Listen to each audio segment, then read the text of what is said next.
आज या सुंदर अशा कार्यक्रमाला मी टाळू शकलो नाही। खरं म्हणायला गेलं तर आज शिवसेनेची महाराष्ट्राची मीटिंग आहे आणि सगळे आमदार आमचे तिकडे गेलेले आणि आम्हालाही निमंत्रित केलं होतं, पण मी 5-6 दिवसापूर्वीच तारीख देऊन ठेवली होती।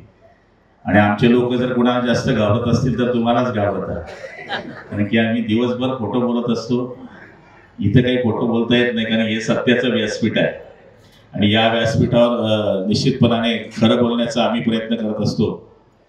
आणि प्रत्येक राजकारणीला सुद्धा एक अध्यात्माची गरज असते आणि एखाद्या अधिष्ठानाची गरज असते। प्रत्येक जण वेगळ्या वेगळ्या मार्गाने जरी देवाची सेवा करत असलं तर ती सेवाच असते। आज मला आठवतं की या कार्यक्रमाला येत असताना जी माहिती मला देत होते की या मंदिरातील जी सेवा आहे बाहूजी महाराजांपासून तर आजपर्यंत ती निस्वार्थ सेवा आहे। देश विदेशातील प्रत्येक घडामोडींचे लाईव्ह अपडेट मिळवण्यासाठी आता साम टीव्हीच्या सर्व सोशल मीडिया प्लॅटफॉर्मला लाईक, फॉलो आणि सबस्क्राईब करा। तसंच सर्व नोटिफिकेशनसाठी बेल आयकॉन प्रेस करायला विसरू नका।